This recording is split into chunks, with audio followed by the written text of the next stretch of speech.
Jean-Luc Reichmann est un présentateur qui ne se présente plus. Et pour le plus grand bonheur de ses admirateurs, il est en plus très actif sur les plateformes de partage. Mais sur sa page Instagram, il s'est confié comme jamais et s'est même un peu trop lâché. De quoi faire réagir ses fans. On vous dit tout. Jean-Luc Reichmann n'a pas eu une vie facile. Son enfance a été marquée par les moqueries et les jugements sur la tache de naissance qu'il a au visage. Celle-ci lui a même valu du harcèlement, notamment avec un surnom horrible, la tache. Mais déjà à ce moment, c'était un petit garçon très fort. Il ne s'est pas laissé marcher dessus et en grandissant, il a même atteint son rêve. Il a réussi à s'imposer dans le monde de la télé. Alors qu'à ses débuts, il camoufle sa tache sur son nez. Il a rapidement laissé tomber. En effet, cette tache qui fait son originalité fait partie de lui.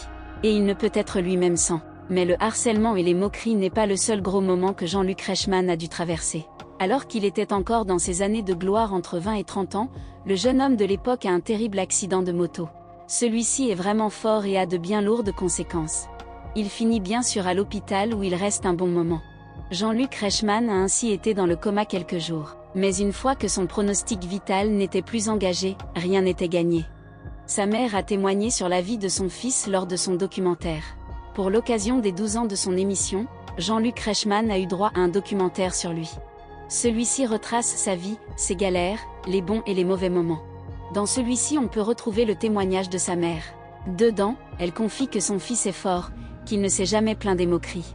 Elle confie également que quand il était à l'hôpital après l'accident, elle ne pensait pas qu'un jour il remarcherait.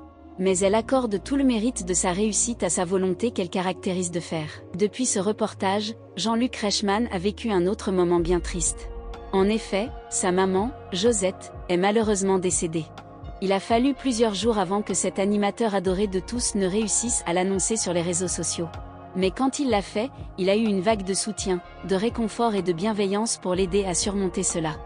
Aujourd'hui, je pleure. Mon cœur ne brille plus. Tu mettais tous les jours du soleil dans ma vie, maman, avec tes mots si justes, tes expressions si drôles, tes réflexions si désarçonnantes. Excuse-moi, maman, mais aujourd'hui, j'ai tellement mal.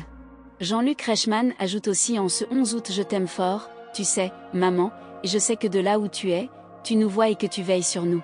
Où que tu sois, où que je sois, tu seras toujours là, tout près de moi. Allez, haut les cœurs, comme tu dis, et merci. Merci maman, pour tout ce que tu as fait pour nous. Embrasse fort papa. Ton fils pour la vie. Mais Jean-Luc Reichmann est un homme fort, comme le disait Josette. Alors quelques jours après ces tristes déclarations, il poste une story des plus drôles.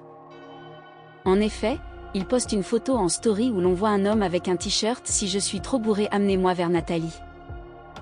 Et aux côtés de cet homme, une femme avec des t-shirts: je suis Nathalie. La situation a beaucoup fait rire. En effet, il se trouve que la femme de l'animateur qu'il aime tant se nomme elle aussi Nathalie. C'est d'ailleurs un joli clin d'œil que fait cet animateur à sa chère femme.